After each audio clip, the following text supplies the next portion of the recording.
Thank you very much for having me here. It's an honor, and I'm so grateful to be a keynote speaker. I hope I can share some of the experiences. So I was asked to present the massive open online course, that's the MOOC, and also talk a little about introducing SDGs into B. So the built environment education is also known as architecture education for young people. It incorporates educational activities related to culture, arts, democratic and environmental education, and it's linked by the use of cities, buildings, places, space as a subject and as a context for learning. So in the last 2 decades, a number of initiatives has risen all over the world where people are working in B, and it has become an interdisciplinary movement that brings together architects, urban planners, designers. You all know this. So I am very thankful to Angela Million and Marta Brikovic, Angela from the Technical University of Berlin and Marta from Tesla University in Serbia, to make this connection under the umbrella of the DAD, and initiated this idea of the course. Organized as they were and bohemian as I am, we managed in the end to produce this course that I will go through very quickly. The objective of this MOOC, or Built Environment Education course, is to showcase the B practices from different parts of the world and bring together the B practitioners and researchers, and critically address institutional frameworks and policies, and of course educate future pedagogues. The contributors, children, together with a series of international experts, our colleagues, coming both from the academia and practice, we will get introduced to the topics of B, historical development of the field, impacts and outcomes, working methods, very different institutional settings that offer B. We will also explore how city spaces can be used as classroom, how built environment education deals with issues such as class, race and gender issues, sustainable development goals, participation, but also co-design, cultural heritage, and towards the end, we will be discussing built environment education policies. The course is structured in 10 modules or 10 topics. It includes video lessons, plus video exercises, assignments and references, plus a reflective journal, and a certificate if someone decides to submit the requirements and assignments. Chapter 2, chapter 1 is an introduction. In chapter 2, Marta and Angela review B as a field and discuss its institutional settings and relevant policies.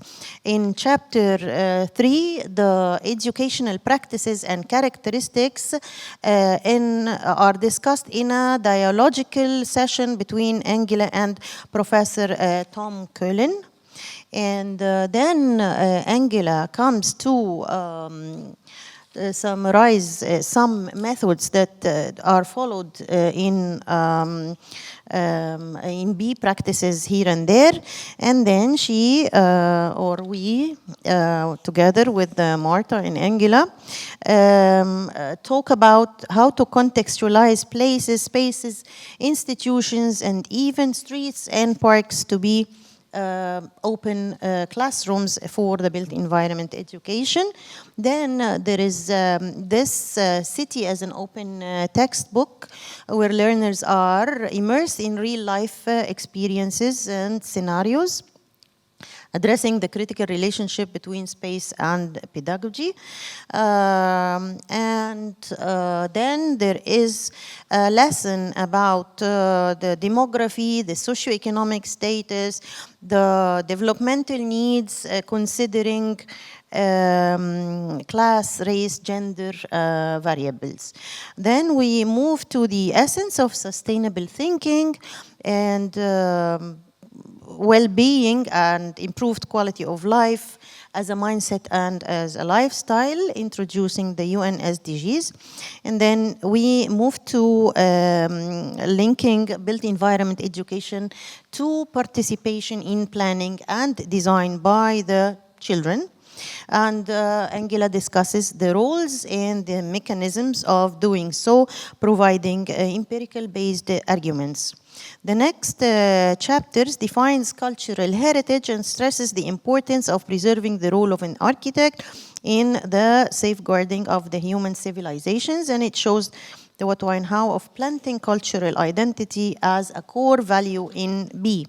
Then the last module or topic was addressing the status of B through a roundtable discussion on Zoom online between most of the members of the UIA Architecture and Children group, which has revealed some interesting and challenging facts about B's future needs. So now, these are the credits of the course. It's online, it's free, it's downloadable. Please go ahead and tell us what you think about it. Now it's my second half of the presentation.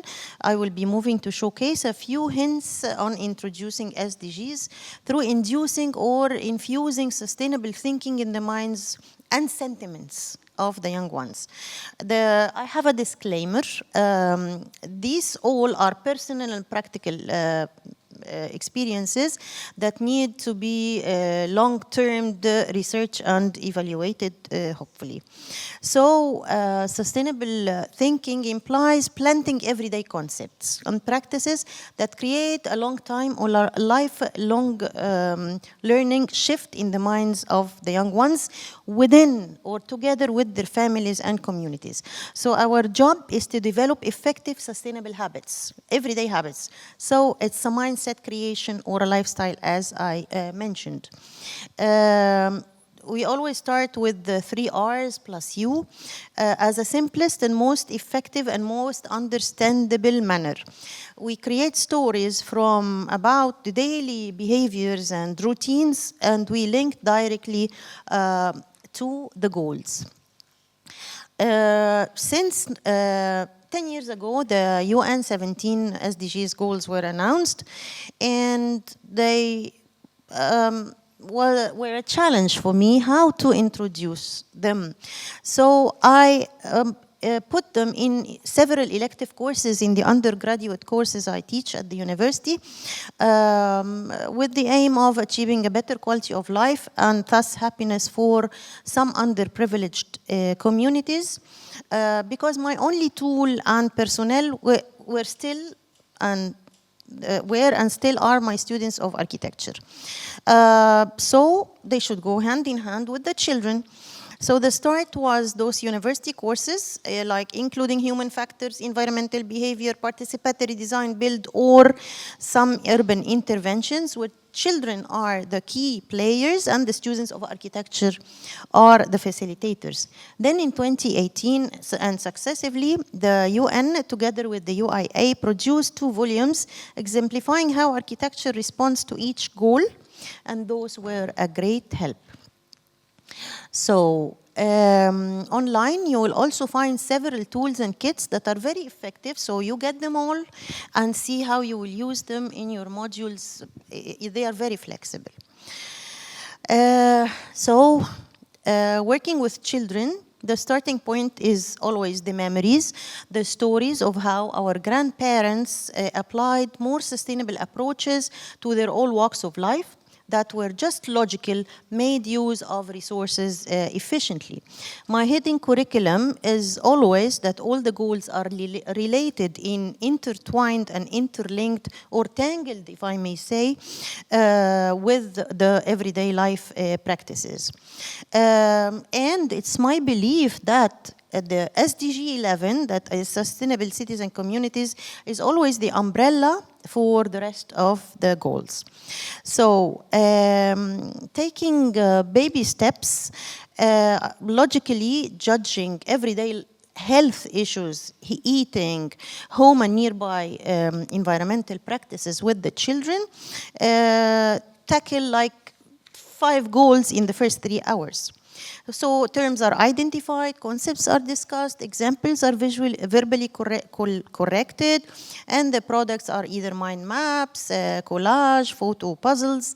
And then they go home, they discuss what they learned with their family, and try to allocate the problems, and come back with photos the next session, and come with solutions. For example, how to reuse or recycle clothes or plastic products at home, or say hypothetically opening a window for cross ventilation, or let's say planting some herbs or edible vegetables, or an insect repellent plant by a window, whatever. So you find several goals are tackled.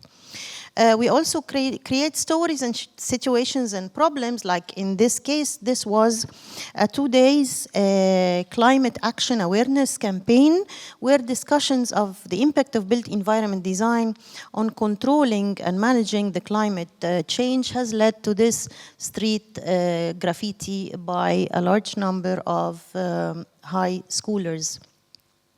And then here is, I have exhibited those before or talked about them before, but those are varied workshops where the map is always the start. Please lower the songs and music, or dim it. We don't need it, thank you. So these are varied workshops for different age groups, where fictional characters might be involved.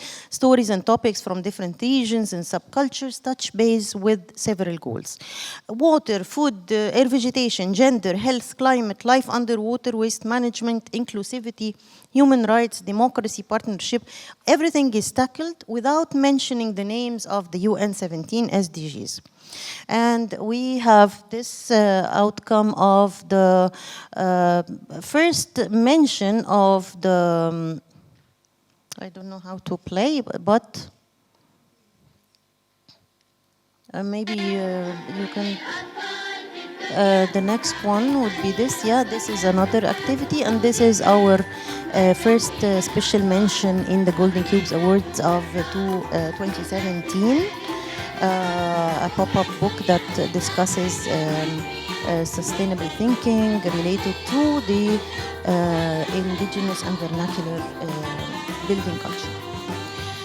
So we move to other examples that I've also shown twice before, once in Weimar and once in Helsinki, for summer camps that start with the home and the near environment, and then architecture design, and then we move to the urban level.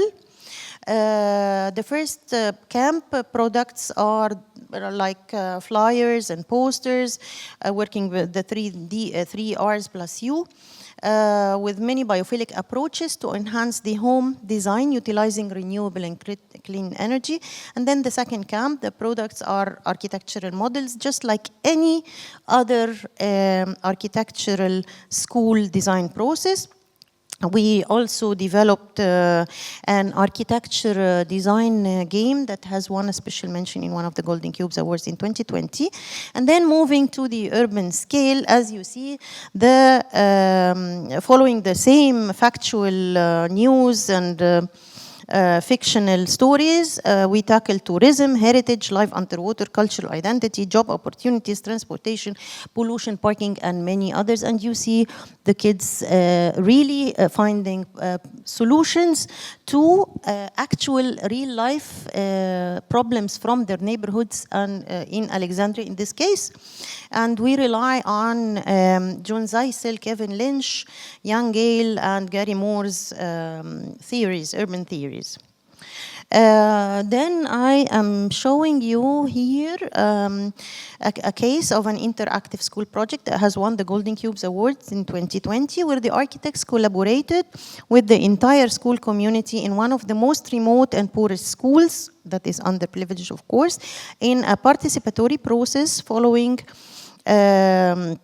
the introduction and implementation of SDGs, they did solve water scarcity, water sanitation, waste management through upcycling.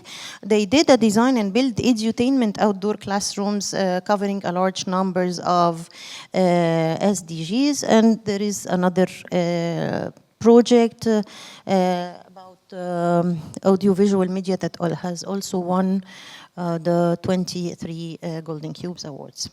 So remember to always start with the map, because the map, geography, and history are the pavements and are the cornerstone of any SD talk. That's why many of the sustainable thinking practices, especially out of the city, rely on the lessons learned from the vernacular and pop cultural heritage, or sometimes traditions associated with occasions and practices.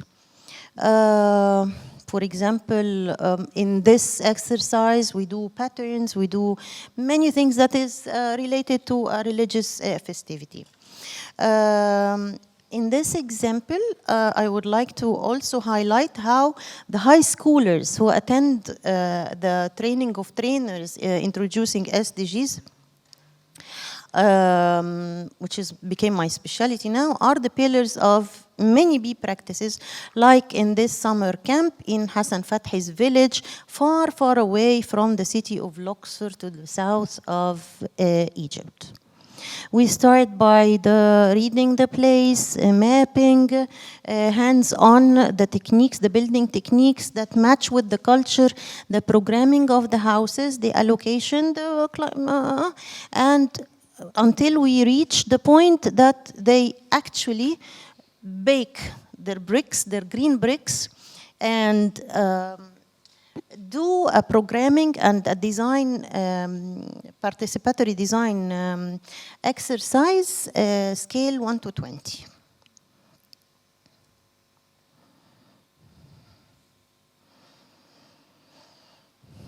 Observation, investigation, mapping, building type programmings, vernacular buildings and techniques, and here they are baking green, actual, real green bricks, and then they will use them in design build. They understood already the elements and how the elements work together with the several goals, and then there are some building techniques involved.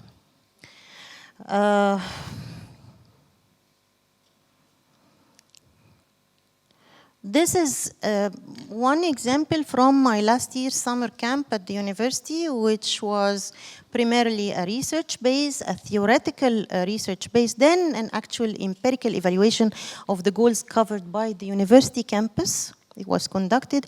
And finally, there was a design suggestions or a design ideas poster and justification.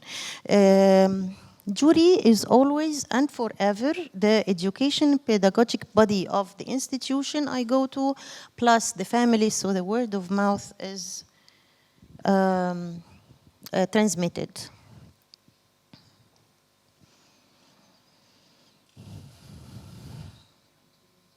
No, because there is an example that this is the AUC campus and this is the works of the students that are 12 to 16 years old.